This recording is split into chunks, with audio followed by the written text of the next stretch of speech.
रात्रीच्या वेळेला चोरांचा सुळसुळाट होता, म्हणून सर्वजण मिळून एकत्रित रीत्याने ग्रस्त घालायचं काम करत होतो. आमचं गाव तसं चारही बाजूंनी पाण्याने वेढलेलं होतं. फक्त एका बाजूने येण्यासाठी चांगली वाट होती, परंतु तरी सुद्धा बाजूच्या भागातून असलेल्या त्या पाण्याच्या कडेने जे शेत आणि जंगल होतं, त्या भागातून बरेच जण गावावरती दरोडा टाकण्याच्या दृष्टिकोनातून येत असत. त्याच वेळेला हिप्परगा नावाच्या त्या गावाच्या बाजूला असलेल्या स्मशानाच्या कडेने आम्ही सर्वजण मुद्दाम म्हणून गस्त घालत बसलेलो असायचो. बऱ्याच वेळा नवीन नवीन गोष्टी समोर यायच्या. हिप्परगा गावाच्या जवळच लागून असलेल्या हायवेवरून मोठमोठाले ट्रक जात होते. त्या ठिकाणीच व्यवसाय म्हणून गावातील बापूनानाने तिथे मोठे हॉटेल चालू केले होते. केवळ नावाला मोठे हॉटेल होते. हॉटेलमध्ये व्यवसाय फक्त दारू, गांजा, चरस, आपू, रात्रीचा जेवण, मटण या व्यतिरिक्त कोणताही व्यवसाय सुरू राहत नव्हता. वेगवेगळ्या पद्धतीचे उन्हाळ टपोरी ड्रायव्हर लोक आणि वाहतूक करणारे लोक त्या ठिकाणी रात्री थांबत असत. बापूनानाचा हॉटेल केवळ खाण्यापिण्यासाठी प्रसिद्ध नसून त्या बाजूलाच असलेल्या लॉजिंगसाठी सुद्धा प्रसिद्ध होतं.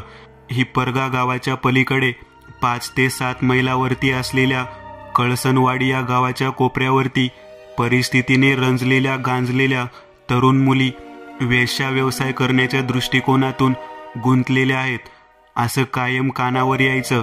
आणि तिथं काहीतरी विचित्र घडत आहे हे सुद्धा कानावर यायचं. त्याच ठिकाणी एक भयानक कथा आमच्या डोळ्यासमोर कित्येक वर्षांनी आलेली होती. ITI मध्ये काम करून माझ्या 4-5 मित्रांनी मिळून हायवे लगत त्या ढाब्यालगतच त्या ढाब्यालाच लागून मोठं फॅब्रिकेशन सुरू केलेलं होतं. त्या भागामध्ये प्रचंड प्रमाणामध्ये ऊस वाहतूक सुरू असल्यामुळे ऊसाच्या ट्रॉलीचं मोठं फॅब्रिकेशन सुरू केलं होतं. नवीन ट्रॉलीचं बांधणीचं काम 6 ते 7 मित्र मिळून आम्ही करत होतो. मी तसा टेक्निकल फील्डमधील व्यक्ती होतो. वेल्डिंगचे काम मला खूप छान पद्धतीने जमत होतं.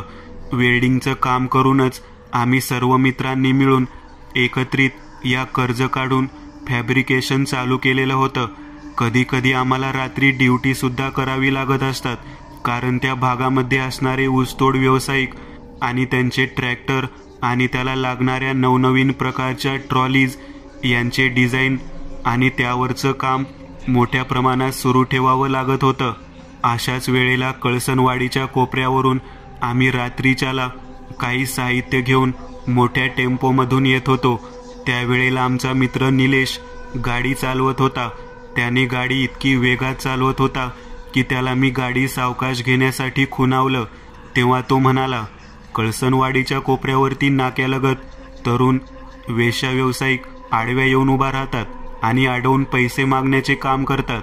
पैसे नाही दिले तर त्यांच्यासोबत 3 ते 4 तृतीयपंथी किन्नर छक्के लोक येतात आणि लोकांना मारण्याची आणि शिव्या श्राप देण्याची धमकी देऊन लुबाडतात. तुला माहीत आहे, आपल्याबरोबर भरपूर सामान आहे, त्याचबरोबर पैसे सुद्धा आहेत. आपल्याला काही दगाफटका होऊ नये म्हणून फुल वेगामध्ये मी गाडी चालवत आहे. त्याचं बोलणं ऐकल्यानंतर गाडीमधील आम्ही 4-5 जण त्याच्याकडे पाहत म्हणालो, लक्षात घे, आपल्याला कोणाचा जीव घ्यायचा नाही.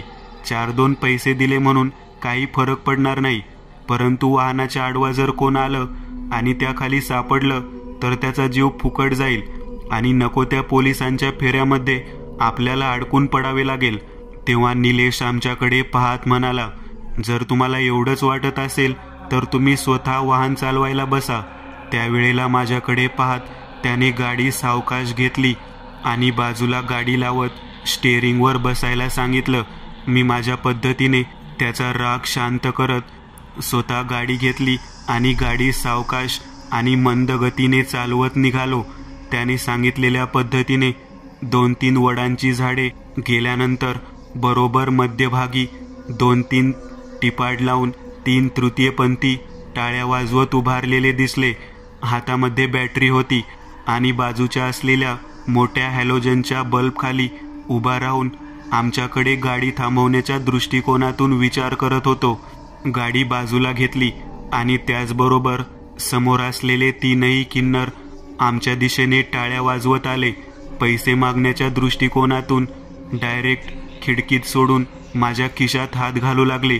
मी त्यांना माझ्याजवळची 10 रुपयाची नोट दिली. तेव्हा 10 रुपयाची नोट तोंडावर फेकून मारत आमच्याकडे पाहत म्हणाले, भिकाऱ्याला भीक दिल्यावानी पैसे देतोस का? 100 रुपयाची नोट पाहिजे. त्याने असे म्हटल्यानंतर मात्र मला राग आला. निलेश मला म्हणाला, बघितलंस मी काय सांगत होतो ते? या अशा पद्धतीचं वागणं आहे या लोकांचं. बळजबरी करून लोकांना लुटायचे धंदे करतात. तेव्हा त्या 3ही किन्नरांनी गाडीच्या समोर उभा राहून गाडी सोडतच नाही असा पावित्रा घेतला. आम्ही 5 ते 6 जण होतो. उगाच छक्क्यांच्या नादी कशाला लागायचं म्हणून आमच्यातल्या 2 जणांनी 50-50 रुपये बाहेर काढले आणि त्यांना दिले. पैसे दिल्यानंतर कसेबसे आम्हाला सोडलं. थोडं अंतर पुढे गेल्यानंतर बरोबर कोपऱ्यावरती रस्त्याच्या कडेला एक स्त्री झाडाखाली बसलेली दिसली. हॅलोजनच्या प्रकाशामध्ये स्पष्ट दिसत होती. तिच्या अंगावरती सुंदर साडी घातलेली तिने होती. आम्ही गाडी वेगामध्ये चालवत होतो. माझ्याकडे पाहत निलेश म्हणाला, आता गाडी थांबवणार कोण आहे? बघायला नको काय? एवढ्या रात्री इथं बाई थांबलेली आहे. तेव्हा मी त्याच्याकडे पाहत म्हणालो, तुला माहीत आहे ना इथे वेश्या व्यवसाय चालतो. एखादी तरुण वेश्या असेल, दुसरं कोण असणार आहे? तेव्हा तो म्हणाला, बघायला काय हरकत आहे? प्रत्येक वेळेला वेश्याच असेल असं कशावरून? तेव्हा मी गाडी हळूच कडेला घेतली. तेव्हा पुढे 50 फूट अंतरावरती झाडाच्या खालच्या बाजूला कठड्यावर बसलेले त्या स्त्रीने निलेशकडे पाहत इशारा केला. निलेश किन्नर साईडवरून खाली उतरला आणि तिच्या दिशेने चालत निघाला. आमच्यातील 2-3 जण त्याला पाहत म्हणाले, निलेश, चुकीच्या गोष्टीला सामोरे जाऊ नकोस. आम्ही तुला इथेच सोडून जाऊ. पुन्हा ये मग 2 किलोमीटर चालत. तेव्हा तो म्हणाला, जावा जावा, सोडून जावा, मला काही फरक पडत नाही. तेव्हा तो त्या मुलीच्या अगदी जवळ गेला. आम्ही गाडी हळूहळू पुढे घेत घेत तिच्याकडे पाहत गाडी चालवत होतो. तेवढ्यात निलेशला आपल्या जवळ खेचून घेऊन तिने त्याला मिठी मारली आणि झाडाच्या मागे त्याला घेऊन गेली. त्याच वेळेला सौदागर माझ्याकडे पाहत म्हणाला, निल्याचे काम झालं बघ आता. नालायक कुठला, तरणीबाई बघितली की लगेचच पालटतो काय? आता ती वेश्या कसली आहे काय आहे काही माहीत नाही. तरुण पण माणसाला नको त्या गोष्टीमध्ये ढकलतं बघा. असं म्हणून त्याने मला गाडी पुढे चालवायला सांगितले. वाहन पुढे चालवत असताना मागे निलेश तसाच थांबला आहे. तो आपल्या सोबत येणार नाही याची जाणीव सगळ्यांना होती. जेमतेम 2 ते 3 किलोमीटर अंतरावरती बापूनानाचा ढाबा होता आणि आमचं फॅब्रिकेशनचं ठिकाण पण त्या ठिकाणीच होतं. गर्द झाडीतून वाट काढत असताना अचानक गाडीची लाईट बंद पडली. गाडीची लाईट बंद पडल्यानंतर मी हेडलाईट चेक करण्यासाठी गाडी जागेवरती थांबवली. मोबाईलच्या प्रकाशामध्ये सौदागर, जितेश, जगू, मी खाली उतरून त्या ठिकाणी चेक करू लागलो. वायरिंगमध्ये काहीतरी घोटाळा असेल असं आम्हाला वाटू लागलं. तरी सुद्धा बाजूच्या रस्त्यावरून हायवेवरून जात असलेल्या वाहनांच्या प्रकाशामध्ये आणि हॅलोजनच्या लाईटमध्ये आम्हाला पुढच्या दिशेने प्रवास करता येणार होता. म्हणून गाडी चालू केली. थोडं अंतर गेल्यानंतर पुन्हा एकदा समोर टिपाड आडवे लावलेले दिसले. ते पाहिल्यानंतर सौदागर माझ्याकडे पाहत म्हणाला, दादा, आओ दादा, मगाशी किन्नर ज्या पद्धतीने उभारलेले होते अगदी तशाच पद्धतीचे टिपाड दिसत आहेत. असं म्हणतो ना म्हणतो तोच ते टिपाडावरती बसलेले 3 किन्नर दिसले आणि टाळ्या वाजवत आमच्या दिशेने आलेल्या आम्हाला दिसले. ते पाहिल्यानंतर मी आश्चर्यचकित झालो. तीच व्यक्ती, तीच माणसं त्याच पद्धतीने समोर आडवी कशी काय येऊ शकतात याचं आश्चर्य वाटत होतं. मी गाडी अजिबात हळू घेतली नाही. वेगामध्ये साईडला कट मारून गाडी टिपाडला डॅश देऊन सरळ पुढे नेले. थोड्या अंतरावरती गेल्यानंतर बरोबर हॅलोजनच्या बल्बच्या खाली साधारण 100 फूट अंतरावरती उताराच्या दिशेला एक तरुण मुलगी बसलेली दिसते. ते पाहिल्यानंतर आम्ही सर्वांनी डोक्याला हातच लावला. त्या मुलीच्या अंगावरती साडी नव्हती. पूर्ण नग्नावस्थेत ती मुलगी तिथे बसलेली होती. तेव्हा सौदागर माझ्याकडे पाहत म्हणाला, आपण चकव्यात सापडलो आहोत, आपण चकव्यात सापडलो आहोत. म्हटल्यानंतर जगू माझ्याकडे पाहत म्हणाला, रस्त्याने जाताना कोणता प्राणी वगैरे दिसला होता का? रस्त्याने जाताना जर ससा दिसला असेल तर ससा आपल्याला चकव्यामध्ये अडकवून ठेवतो. तेव्हा मी म्हणालो, अरे कुठलं काय ससा आणि पिसा, रस्त्यानं जाताना फक्त 2-3 टिपाडा आणि किन्नर लोक दिसले आहेत आणि आता नागडी बाई दिसत आहे. तेव्हा गाडी थांबवायचं नाही असं मी ठरवलं. परंतु गाडी वेगामध्ये चालवण्याचा प्रयत्न जरी केला तरी गाडी बाजूला आपोआपच थांबली गेली. आम्ही एका पाठोपाठ एक खाली उतरून त्या हॅलोजनच्या बल्बच्या खाली बसलेली त्या स्त्रीकडे पाहू लागलो. मी म्हणालो, अरे बापरे, निलेश तर याच मुलीच्या तावडीमध्ये सापडलेला होता. आता परत तीच मुलगी आपल्या समोर दिसत आहे. काय आहे तरी, चक्कर काय आहे काही कळायला मार्ग नाही. तेवढ्यात जगू गाडीच्या आतमध्ये चढला. आमच्याकडे पाहत म्हणाला, दादा, आमोशेला मी जेजुरीला गेलो होतो. भंडारा आणि बेल माझ्याजवळ आहे. मला वाटतं आपल्याला चकव्यातून बाहेर निघण्यासाठी याचा उपयोग होईल. आम्ही गाडीच्या दिशेने मागे चालत येऊ लागलो. अंतर चालत होतो तर गाडी लांब लांब आहे असं वाटू लागलेलं होतं. हा काय प्रकार आहे कळत नाही. तो पायाखालची जमीन सरकत नव्हती. त्याच वेळेला झाडाच्या मागच्या बाजूने कोणीतरी बांधून ठेवून बोंबलत आहे असा आवाज ऐकू येऊ लागला. कुणाला तरी बांधून ठेवलेला आहे आणि तो ओरडत आहे. हा आवाज ऐकल्यानंतर सौदागर माझ्याकडे पाहत म्हणाला, दादा दादा, हा तर निल्या आहे की? हो, निल्याला बांधून ठेवलेला आहे बघा. तेव्हा मला समजलं की निलेशला या ठिकाणी त्या मुलीने बांधून ठेवलेलं आहे. कदाचित किन्नर लोक आणि वेश्या व्यवसाय करणाऱ्या लोकांचा टोळका असावा असं माझ्या मनामध्ये तयार झालं. परंतु तसं जर असतं तर आमची गाडी आणि आम्हाला दिसलेला चकवा आणि त्या पद्धतीने वाहनाकडे जात असताना तो बेल भंडारा डोक्याला लावू म्हणून प्रयत्न करत असताना हा जो काही भाग समोर येत होता तो काय म्हणायचा हे काही केल्या कळत नव्हतं. जगू कसाबसा गाडीकडे धावत धावत बाळूमामाचं नाव घेत तिथपर्यंत पोहोचला. त्याने जेजुरीचा भंडारा आणि बेल आपल्या हातामध्ये घेऊन मस्तकावरती प्रोक्षण केलं आणि आमच्या दिशेने धावत धावत आला. आम्हाला म्हणाला, डोक्याला भंडारा लावा, डोक्याला भंडारा लावा. आणि आम्ही खाली वाकलो. डोकं खाली झाल्यानंतर, मान खाली झाल्यानंतर मान वर करून आम्ही सगळीकडे पाहू लागलो. तेव्हा त्या छकड्याच्या व्यतिरिक्त काहीच नव्हतं. मागच्या बाजूला आमची ट्रक तशीच आम्ही थांबवलेली होती. आमच्या टेम्पोमधलं साहित्य तसंच होतं. आम्ही नीट पाहत होतो तर दूरपर्यंत काहीच दिसत नव्हतं. डोक्याला मस्तकाला भंडारा लावल्यानंतर समोर दिसणारी ती स्त्री, आमचा मित्र निलेश, कुठेही दिसत नव्हता. आमच्या लक्षात आले की आम्ही चकव्यातून बाहेर पडलेलो आहोत.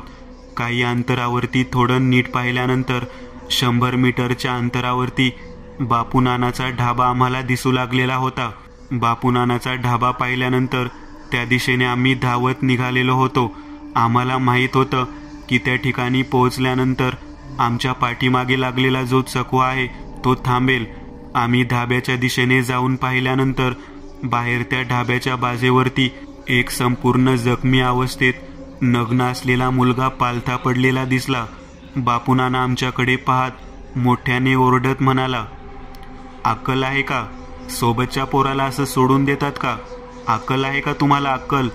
आम्ही त्याच्याकडे पाहत म्हणालो, अरे बापूनाना, काय झालं तरी काय? तेव्हा म्हणाला, अरे हा बघ ना निलेश, काय झालं आहे, त्याची हालत बघ. आम्ही घाबरलो. नीट पाहिलं तर निलेशच्या अंगावरती एखाद्या मांजराने ओरखडे घ्यावे त्या पद्धतीचे ओरखडे घेतलेले होते. निलेशच्या शरीरावरती, मानेवरती, पाठीवरती, छातीवरती दाताचा वन उमटलेला होता. त्याचे शरीर लचके तोडलेल्या पद्धतीने दिसत होते. बापू म्हणाला, अरे नालायकांनो, याची काय अवस्था केली आहे कळतं का तुम्हाला? त्याला एकटं सोडून कशाला आला? तेव्हा आम्ही घाबरलो. त्याच्याकडे पाहत म्हणालो, आम्ही त्याला उतरू नको म्हणून सांगत होतो, परंतु तो खाली उतरला आणि त्यानंतरच आम्हा सर्वांना चकवा बसला. तेव्हा बापूनाना आमच्याकडे पाहत म्हणाला, एवढ्या रात्री कशाला झक मारायला त्या रस्त्याने यायचं? त्या गावाच्या पुढच्या बाजूला असणाऱ्या त्या 3 टिपाड्यावरच्या त्या किन्नराच्या तावडीतून तुम्ही सुटलात, परंतु त्या चांडाळणीच्या तावडीतून सुटला नाही. ती नागडी चांडाळीन रस्त्याला आडवी उभा राहते आणि जो पहिला माणूस तिच्याकडे आकर्षित होऊन जातो त्याला ती घेरते. आणि बाकीच्या लोकांना गोल गोल फिरवत सोडते. तुम्हाला माहित नाही का? तेव्हा आम्ही बापूनानाकडे पाहत म्हणालो, एवढी माहिती नाही रे, फक्त आम्हाला वेश्या व्यवसाय चालतो एवढं माहीत होतं. निलेश तसा बाहेर ख्याली करणारा व्यक्ती. स्वतःहून एखादी स्त्री जर त्याच्या पाठीमागे लागली असेल आणि त्याची इच्छा जर झाली असेल तर आपण कशाला थांबवायचं, या उद्देशाने आम्ही त्याला काहीच बोललो नाही. तेव्हा बापूनाना आमच्याकडे पाहत म्हणाला, त्याची काय अवस्था केली आहे माहीत आहे का? हो, त्याच्या अंगावरती ओरखडे घेतले आहेत, शरीराचे लचके तोडलेले आहेत, सगळं काही दिसत आहे, तो जखमी आहे. तेव्हा बापूनाना म्हणाले, अरे तो जखमी नाही, तो बेशुद्ध पडलेला आहे.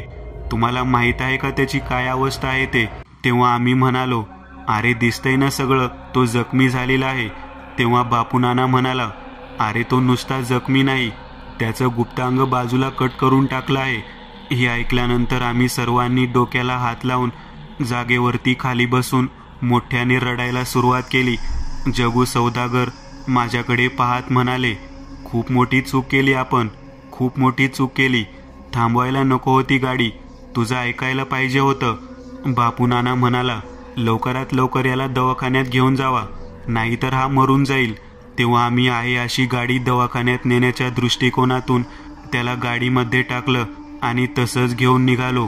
पूर्ण नग्न अवस्थेत असलेल्या आमच्या मित्राच्या अंगावरती बेडशीट टाकत आम्ही त्याला दवाखान्यापर्यंत नेलं. दवाखान्यामध्ये गेल्यानंतर तो बेशुद्ध अवस्थेत तसाच पडलेला होता. डॉक्टरांनी त्याची अवस्था पाहिली आणि डॉक्टर म्हणाले, याला वाचवणं अशक्य आहे. प्रचंड रक्तस्राव झाल्यामुळे हा कधीही आपला जीव सोडू शकतो. आणि तसंच झालं. 5 ते 10 मिनिटानंतर छातीमधून उचक्या देत, तोंडातून उचक्या देत त्याने आपला जीव सोडला. ते पाहिल्यानंतर मात्र भयंकर पद्धतीने त्रास करून घेत आम्ही सर्व मित्र रडू लागलो. एका भयानक वळणावरती अशा पद्धतीचे काही घडेल असं आम्हाला कधीच वाटलं नव्हतं. नग्न चांडाळीन आहे तरी कोण आणि तिने असं का केलं असेल याबाबत विचार करत होतो. बापूनाना आमच्या पाठोपाठ दवाखान्यात आला होता. त्याच्या डाव्यावरचे कर्मचारी सुद्धा होते. बापूनाना आमच्याकडे पाहत म्हणाला, मूर्खांनो, तुमच्या एका चुकीमुळे तुमच्या मित्राचा जीव गेला. तेव्हा मी त्याच्याकडे पाहत म्हणालो, नाना ही चांडाळीन आहे तरी कोण आणि आमच्या मित्राचा संबंध तरी काय? तेव्हा बापू म्हणाला, तुम्हाला माहीत नाही, या भागामध्ये कित्येक वर्षापासून या घटना घडतात. तुम्ही नवीन दुकान टाकलेलं आहे, तुम्हाला माहीत आहे की रात्री अपरात्री त्या भागात शक्यतो कोणी फिरत नाही. तरी सुद्धा तुम्ही जास्त कामाच्या हव्यासामुळे रात्रीतून प्रवास करता. गाडी थांबवायला नको होती तुम्ही. गाडी थांबवून जे काही कृत्य केलं त्याचा त्रास तुमच्या मित्राला भोगावा लागला. मला वाटत नाही की त्या बाईचा काही ठाव ठिकाणा लागेल म्हणून. तेव्हा आम्ही प्रचंड चिडलेल्या अवस्थेत म्हणालो, जी कोण चांडाळी नसेल तिचा जीव घेतल्याशिवाय आम्ही राहणार नाही. तेव्हा बापूनाना म्हणाला, मेलेल्या माणसाचा काय जीव घेणार? अरे ती चांडाळी आहे आणि साधीसुधी नसून नग्न आहे. तिच्या रूपाकडे पाहून सगळेच्या सगळेजण भुलून जातात. तुम्हाला माहीत नसल्यास मागील 6 महिन्यापूर्वी घडलेली घटना तुम्हाला सांगतो, म्हणजे कळेल नेमकं तिथं काय आहे ते. बापूनाना घडलेली घटना सांगू लागला. आमच्याकडे पाहत म्हणाला, फॅब्रिकेशन तुम्ही जेव्हा सुरू केला त्याच्या अगोदरची घटना आहे. माझ्या ढाब्यावरती वेगवेगळ्या पद्धतीच्या नशा करून जगणारी मुले येत होती. ड्रायव्हिंगचा व्यवसाय, किन्नरचा व्यवसाय आणि मालवाहतुकीच्या व्यवसायामधून कधी वाळू चोरी, कधी वेगवेगळ्या प्रकारच्या 2 नंबरच्या धंद्यातील मुलं या ठिकाणी असायची. त्याच वेळेला ज्या नाक्यावरतीच्या गावाच्या कोपऱ्यावरती तुम्हाला तो भयानक अनुभव आला, त्या ठिकाणी घडलेल्या चित्रविचित्र घटना तुमच्या लक्षात आल्या. त्याच ठिकाणची घटना तुम्हाला सांगतो. बालिका नावाची एक मुलगी, अगदी तरणी, 15-16 वर्षाची, याच कोपऱ्यावरून, या नाक्यावरून शहरामध्ये एसटी बसने शाळेच्या निमित्ताने जात होती.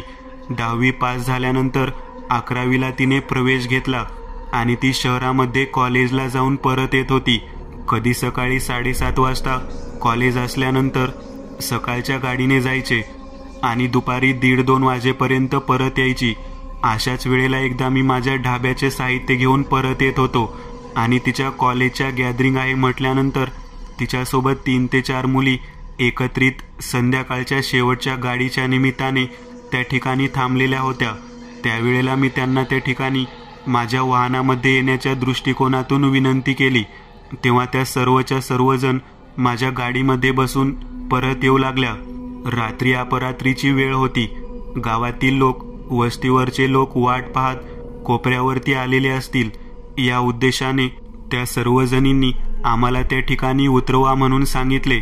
मी कोपऱ्यावरती त्या कॉर्नरला त्यांना तिथे उतरवत असताना सांगितलं की तुम्हाला सर्वांना मी घरापर्यंत नेऊन सोडतो. तरी सुद्धा त्या म्हणाल्या, नको नको, इतर व्यक्तीच्या गाडीमध्ये आलेलं पाहून घरातील लोक आम्हाला खवळतील. तरुण असणारी ती बालिका दिसायला अतिशय सुंदर होती. उंचपुरी आणि डोळ्याने नाकाने खूप चांगली होती. त्या मुलीकडे पाहिल्यानंतर माणसाच्या मनामध्ये वासना लगेचच निर्माण होईल अशा पद्धतीची मुलगी होती. त्याच वेळेला मागच्या भागातून बुलेटवरती एक मुलगा आलेला मी पाहिला. त्याने गाडी त्या ठिकाणी थांबवली. मी गाडी थोडी पुढे घेतल्यानंतर त्यांच्यासोबत तो चर्चा करत तिथेच उभारला. त्या मुलाने त्या तीनही मुलींना एका पाठोपाठ एक करत बुलेटवरती बसवलं आणि आतमध्ये वस्तीवरती नेऊन सोडलं. मला चांगलं आठवतं, बालिका आणि त्या मुलांमध्ये चांगले प्रेम संबंध सुरू झाले. अगदी सकाळच्या वेळेला सुद्धा तो मुलगा पहिल्या एसटीने जेव्हा बालिका येत होती तेव्हा तो बस स्टँडवरती थांबायचा आणि तिथून तिला कॉलेजपर्यंत घेऊन जायचा. तिच्या मनातील ज्या ज्या काही इच्छा आहेत पूर्ण करण्याच्या दृष्टिकोनातून तो सर्व काही करायचा. बालिका म्हणायच्या मुलीला मी नेहमी आठवडी बाजारामध्ये त्याच्यासोबत पाहिलेलं होतं. ज्या ज्या वेळेला त्या दोघांना मी पाहायचो तेव्हा ती लाजायची, कारण मी तिला मदत केलेली. तिच्या चांगलंच लक्षात होतं. त्याच वेळेला एक विचित्र घटना एका दिवशी माझ्या समोर घडली. साधारण रात्री 11:30च्या सुमाराची गोष्ट आहे. 11:30 वाजल्यानंतर मी ढाब्याचा सर्व संपलेला माल, मटण वगैरे घेऊन येत होतो, कारण मला माहीत होतं 3 वाजेपर्यंत वाळू वाहतूक करणारी सर्व मुलं या ठिकाणी जेवणाच्या दृष्टिकोनातून रात्रीतून येणार.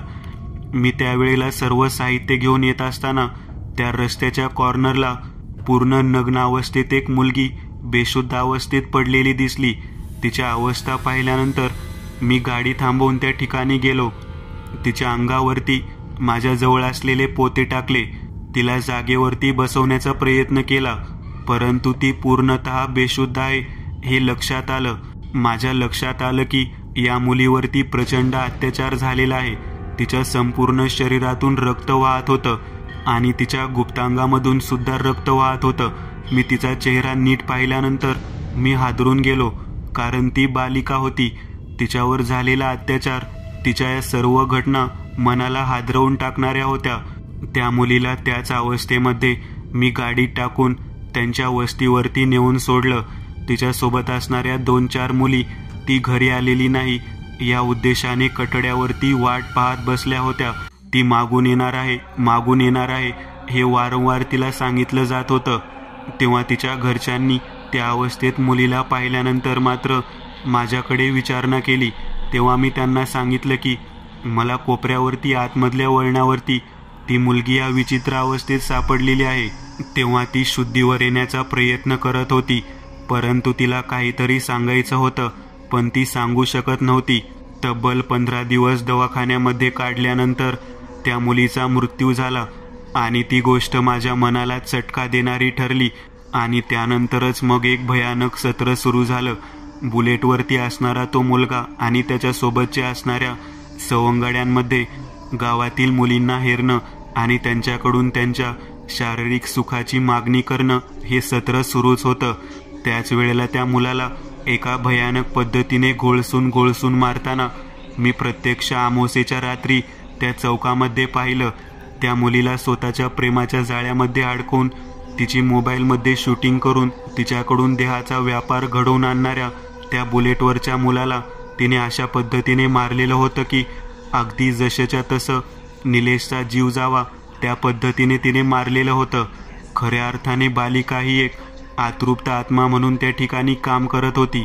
तुमच्या माहितीसाठी म्हणून सांगतो, रात्री अपरात्रीच्या वेळेला त्या कोपऱ्यावरती नग्नावस्थेत जर कोणती स्त्री दिसली तर कधीही गाडी थांबवायची नाही असे मी प्रत्येकाला सांगितलं.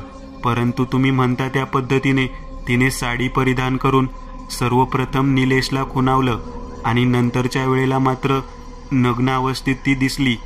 चकवा बसल्यानंतर ती तिचं स्वरूप आणि तिचं अस्तित्व दाखवते. ही घटना माझ्या डोळ्यासमोर घडलेली आहे. मला वाटत नाही की आपल्यापैकी कोणी बाकीचा व्यक्ती जिवंत राहू शकतो. तुम्ही त्या मुलीच्या इशाऱ्यावरती निलेशला त्या ठिकाणी सोडला आणि नंतरच्या वेळेला तिला प्रत्यक्ष नग्न अवस्थेत बघण्याचं काम केलं. मला वाटत नाही की ती तुम्हाला रात्रीतून कधीही त्या ठिकाणाहून परत जाऊ देऊ शकते.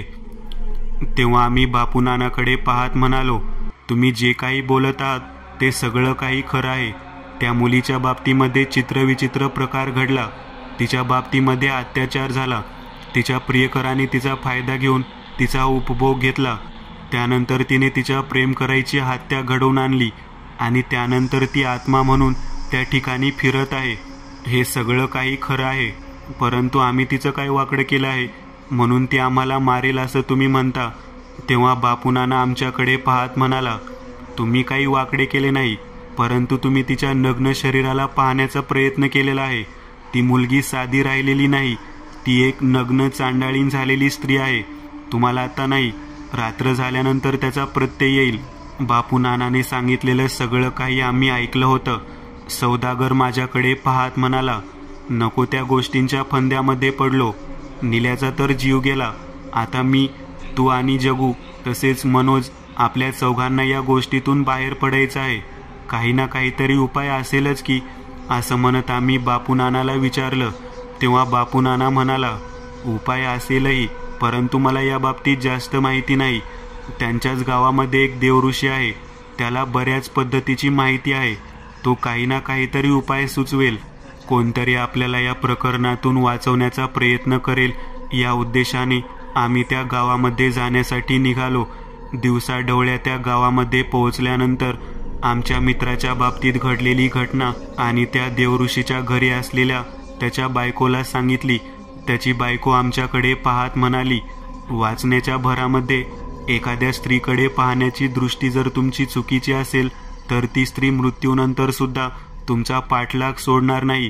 त्या बालिकेच्या बाबतीमध्ये हेच घडलं होतं. प्रेम करणाऱ्या व्यक्तीने तिचा गैरफायदा घेऊन तिची व्हिडिओग्राफी करून तिचा उपभोग बाकीच्या मुलांना घेऊ द्यायला लावलेला होता. अखेर ती जड होत चालल्यानंतर तिला भयानक पद्धतीने फेकून दिलेलं होतं. तिच्यावरती पाशवी बलात्कार करून तिचा जीव घेण्यात आलेला होता. तिचा प्रेतात्मा एका चांडाळणीमध्ये बदलून गेला आणि ती आता केवळ वासनेच्या आहारी असणाऱ्या व्यक्तींना स्वतः घोळसून मारते. त्यांचं गुप्तांग कापून त्यांचा जीव घेते. यातून वाचवण्याच्या दृष्टिकोनातून माझा नवरा तुम्हाला उपाय सांगेल, पण एक लक्षात घ्या, समोर नग्न स्त्री जर दिसली, जरी तुम्ही त्या तडाख्यात जरी सापडला तरी केवळ डोळे बंद करून हात जोडून उभारण्याशिवाय तुमच्या पुढे कोणताही पर्याय नाही. देवऋषीच्या बायकोचं बोलणं ऐकल्यानंतर त्या नग्न चांडाळणीच्या फेऱ्यातून बाहेर पडण्याच्या दृष्टिकोनातून आम्ही देवऋषीची वाट पाहत बसलेलो होतो. एका पाठोपाठ एक 11 लिंबाची माळ करून तो आमच्या समोर येऊन बसला. आमच्याकडे बसून आमच्याकडे पाहत म्हणाला, हा कोहळा घ्या. हा कोहळा प्रत्येकाने तुम्ही त्याच्यावरती हात ठेवून मी सांगतो त्या पद्धतीने मंत्र जप करून त्या कोपऱ्यावरती टाका. बालिकेच्या नावाने तो कोहळा टाकल्यानंतर तुम्हाला ती त्रास देणार नाही म्हणजे नाही. तेव्हा मी म्हणालो, नेमकं काय होईल यातून? तेव्हा देवऋषी म्हणाला, वासनेने भरलेल्या पुरुषाच्या शरीरातील गुप्तांग कापून घेऊन स्वतःच्या मनातील इच्छा पूर्ण करणारी बालिका ही एक भयानक चांडाळीन झालेली आहे.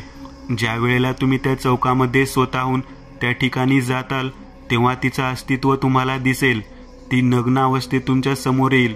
तेव्हा केवळ डोळे बंद करून हात जोडा आणि हा कोहळा अर्पण करून म्हणा, तुला हवा असलेला जीव आम्ही आणलेला आहे, आम्हाला यातून मुक्ती दे, आम्हाला यातून बाहेर काढ.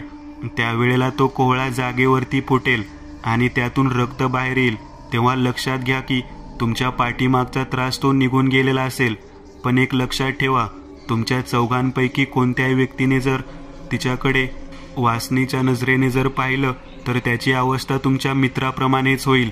नको त्या फंद्यामध्ये पडलेला होता असं मला वाटत होतं. सौदागर, मी, मनोज, जगू आम्ही सर्वच्या सर्वजण त्या देवऋषीपासून त्या चौकामध्ये असलेल्या ठिकाणापर्यंत येण्यासाठी चालत निघालो. कोणत्याही प्रकारचे वाहन सोबत घेतलेलं नव्हतं. हातामध्ये कोहळा घेऊन आम्ही त्या ठिकाणापर्यंत येऊन पोहोचलो. त्या कोपऱ्यावरती पोहोचल्यानंतर पुन्हा एकदा 3 छक्के आमच्या समोर येऊन टाळ्या वाजवत पैसे मागू लागले. आम्ही त्यांना पैसे देऊ केले. त्यांच्याशी काही न बोलता थोड्या अंतरावरती पुढे चालत गेलो. बरोबर मोठ्या दिव्याच्या खाली त्या हॅलोजनच्या खाली बसलेली मुलगी आमच्या नजरेसमोर येऊ लागली. आम्ही त्या ठिकाणी जाऊन डोळे मिटले. डोळे मिटल्यानंतर तिच्या समोर हात जोडले. तो कोहळा खाली ठेवला आणि तिच्याकडे विनंती करत आम्ही चौघेही जण बोलू लागलो. बाई, तुझ्या बाबतीत जे काही घडलं त्यामध्ये आमचा कोणाचाही काही दोष नाही. तुझं शरीर, तुझी वासना आणि तुझी इच्छा या कोणत्याही गोष्टीमध्ये आम्हाला कोणाला काही रस नाही. आमच्या मित्राची अवस्था फार भयानक पद्धतीने घडली. त्याने तुझ्याकडे वासनांध नजरेने पाहिलं. आज आम्ही व्याकुळतेने आमच्या जीवाची भीक तुझ्या समोर मागत आहोत. कृपया आम्हाला या सर्वातून मुक्ती दे. आम्हाला या सर्वातून मुक्ती दे. तेव्हा प्रचंड मोठ्याने कर्णकर्कश आवाजामध्ये किंचाळत तिने आमच्याकडे पाहत बोलायला सुरुवात केली. वासनेने बरबटलेले पुरुष आहात तुम्ही. एखादी तरणी मुलगी पाहिल्यानंतर मनातून चेकाळून जाता आणि त्या मुलीचा फायदा घेण्याच्या दृष्टिकोनातून एका पाठोपाठ एक 2-3 चौघेजण येऊन तिची आबरू लुटता. तुम्ही चौघेजण त्याच प्रकारचे आहात. तुमच्या मित्राच्या बाबतीमध्ये सुद्धा जे घडलं तेच आता तुमच्या बाबतीत घडणार आहे. आम्ही हात जोडून तिच्या समोर तो कोहळा ठेवला आणि तिला म्हणालो की नाही नाही, तुझ्या मनामध्ये काहीतरी गैरसमज झालेला आहे. आयुष्यामध्ये केवळ प्रेमाचं नातं हे फक्त पुरुष आणि स्त्रीमध्ये घडणाऱ्या वासनेपुरतं मर्यादित नसतं. काही वेळेला माणसाच्या मनामध्ये बहिणीबद्दल सुद्धा चांगली जागा निर्माण झालेली असते.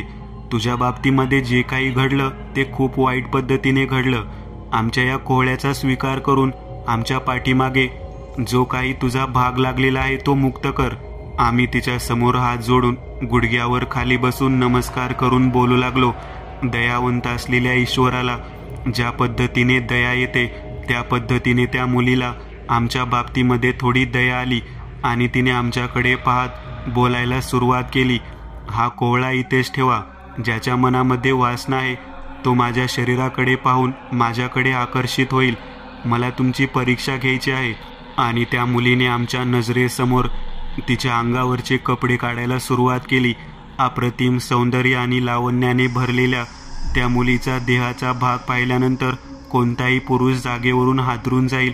अशा परिस्थितीत स्वतःच्या वासनेवर कसा ताबा ठेवायचा याचा विचार करत आम्ही चौघेजण तसेच जागेवरती थांबून होतो. डोळ्यासमोर केवळ आपला जीव आणि निलेशची घडलेली घटना आठवत आम्ही तसेच उभा राहिलो. पूर्ण नग्न अवस्थेत उभा असलेली चांडाळणीला आमच्याकडे पाहून तिला खुश करण्याच्या दृष्टिकोनातून बोलावत होती, खुणावत होती. एक प्रकारे ती आमची परीक्षा घेत होती. पण कोणताही मुलगा, कोणताही मित्र जागेवरून हलला नाही. आणि त्याच वेळेला एका क्षणात त्या कोहळ्याचा भाग तिने ग्रहण करून तो कोहळा जागेवरती फुटला आणि त्यातून भळाभळा रक्त वाहू लागलं. आणि त्या ठिकाणाहून आम्ही सरळ हळूहळू चालत आमच्या फॅब्रिकेशनच्या दुकानाच्या दिशेने येऊन पोहोचलो. बापूनाना आमची वाट पाहत बसलेला होता. बापूनाना आमच्याकडे पाहत म्हणाला, लेकरांनो, मनामध्ये काही वेळेला वासना अशा पद्धतीने दाबून ठेवावी लागते की त्या वासनेपेक्षा आपला जीव किती महत्त्वाचा आहे ते त्यावेळेला कळतं. तुमच्या सर्वांच्या बाबतीत तेच घडलं. निलेशनं ती गोष्ट दाबून ठेवली नाही आणि निलेशच्या बाबतीमध्ये ते भयानक कृत्य घडलं. आजपर्यंत 6 ते 7 व्यक्तींच्या बाबतीमध्ये घडलेली घटना मी प्रत्यक्ष पाहिली आहे. पहिल्यांदाच तुम्ही चौघेजण असे आहात जे या तडाख्यातून वाचलेला आहात.